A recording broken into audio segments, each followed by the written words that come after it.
Bonjour tout le monde et bienvenue dans cette nouvelle revue de presse. On commence doucement en Italie avec la Gazzetta qui se projette déjà sur le retour de la Serie A, et notamment celui de Tammy Abraham. Le journal fait remarquer que l'anglais était celui qui avait initié la première crise à Milan la saison passée, entraînant à terme le départ de Pioli après avoir marqué avec la Roma pour arracher un nul. Depuis, de l'eau a coulé sous les ponts et le buteur a rejoint le club lombard. Après avoir créé le chaos, c'est à lui de montrer la voie et de lancer la saison du Milan face à Venise samedi. Une victoire serait la bienvenue pour engranger de la confiance avant le choc en Ligue des Champions face à Liverpool. D'ailleurs, la Gazzetta s'est amusée à faire le récap du calendrier des clubs italiens en C1 ainsi que des projections sur les premières journées. C'est possible pour l'Inter face à Manchester City, la Juve pourra compter sur ses recrues face à Eindhoven, l'Atalanta de Lookman devra être au top contre Arsenal. Bref, on a hâte de voir les débuts de cette nouvelle Ligue des Champions. On part au Portugal avec Record qui ne pense qu'à Victor Gyökeres. Selon le quotidien, le buteur du Sporting Portugal fait partie des tout meilleurs au monde, et les chiffres le prouvent. Après cette trêve internationale, durant laquelle il inscrit 3 buts en 2 matchs, le Suédois présente un bilan de 37 buts depuis le 1er janvier 2024. Personne ne fait mieux que lui, pas même des joueurs comme Mbappé ou Cristiano Ronaldo. Toujours au Sporting Portugal, c'est Giovanni Kenda qui fait parler. Le jeune ailier a fait ses débuts avec le Portugal et beaucoup de monde voit en lui un gros potentiel. Son club veut donc le sécuriser au plus vite et selon les informations de Record, des discussions d'une prolongation avancent vite. La nouvelle devrait être conclue officiellement avant le match face à Lille en LDC. Il est question d'un contrat jusqu'en 2027, d'une revalorisation salariale et d'une clause libératoire dissuasive de 100 millions d'euros. On file en Angleterre avec l'ensemble de la presse britannique dont le Daily Express qui relaye le tacle de Cristiano Ronaldo destiné à Erik ten Hag.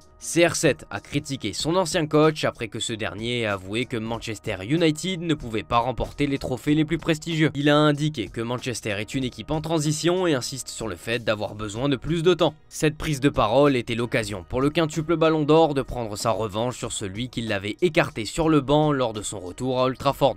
Et cette sortie va probablement créer un autre problème. Garnacho a liké sur les réseaux cette phrase de CR7 reprochant le manque d'ambition du coach. Un like qui pourrait lui coûter sa place dans l'équipe et créer des tensions à Manchester. Un sujet qui a en tout cas fait l'unanimité en Angleterre, ce sont les débuts réussis de Lee Carsley à la tête de la sélection, avec 2 victoires. Comme l'explique le Daily Star, l'entraîneur intérimaire n'a pas hésité à faire confiance aux jeunes en appelant Angel Gomez, Tino Livramento, Morgan Gibbs-White et Noni Madueke. Mais sa plus grande réussite à mettre à son crédit, c'est d'avoir réussi à relancer Trent Alexander-Arnold avec les Free Lions pour le Daily Mirror. En attendant la prochaine trêve, il va reprendre son travail avec les jeunes de 16 à 21 ans qu'il n'a pas abandonné, malgré son nouveau poste, comme l'explique le Daily Mail. On rentre au pays maintenant avec l'équipe qui rend hommage à l'un des journalistes français les plus marquants, monsieur Didier Roustan, parti à l'âge de 66 ans. Il est le président éternel du journal. L'ensemble de la presse nationale, à l'image du Parisien, de la Provence et du Progrès pour ne citer que, lui rend hommage. À Lyon, c'était la rentrée pour John Textor qui a tenu une longue conférence de presse pour faire un point sur les finances du club. Une prise de parole qui n'a pas rassuré l'équipe qui se demande une chose, mais où va Lyon? Et oui, on a vu le président américain se perdre dans des calculs interminables, symbole d'un modèle financier très flou et qui interroge. Textor a réaffirmé au passage que la prolongation de Ryan Cherki était proche mais aussi qu'il souhaitait rivaliser avec le PSG. Autre affaire économique de poids, celle liant le PSG au clan Mbappé. Comme le détaille le Parisien, les avocats du Bondinois ont refusé la proposition de médiation avec le PSG, lançant donc un bras de fer. La commission juridique de la LFP devrait renvoyer les deux parties devant les tribunaux pour régler leur litige financier et cette affaire pourrait prendre des années avant de connaître son verdict. Pour rappel, le Français réclame 55 millions d'euros de primes et salaires non versés avant son départ au Real. On prend la direction du Brésil avec le Corriero complètement désespéré par sa sélection après la défaite 1-0 contre le Paraguay. Le Brésil n'a pas vu le ballon pour le journal.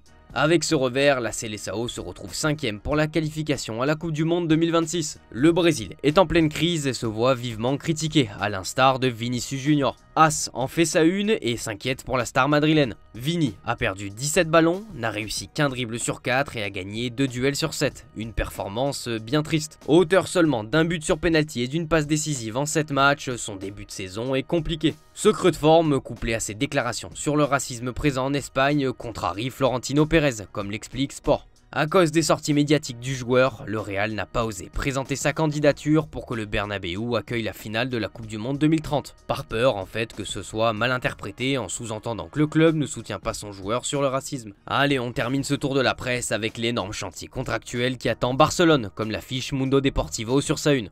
Laporta va devoir s'activer car le Barça joue gros. Actuellement, 16 des 28 joueurs inscrits en Liga voient leur contrat se terminer dans 1 an ou 2 maximum. Plusieurs prolongations sont à l'étude. Bernal serait sur le point de prolonger selon le journal. Celles de Fermin et Pedri sont également en bonne voie. Par contre, c'est plus flou pour Araujo et De Jong. L'idée est de les conserver, mais si rien n'avance, une vente sera envisagée. Et justement, si De Jong venait à partir, il pourrait servir de monnaie d'échange pour faire venir Fabian Ruiz, selon Sport.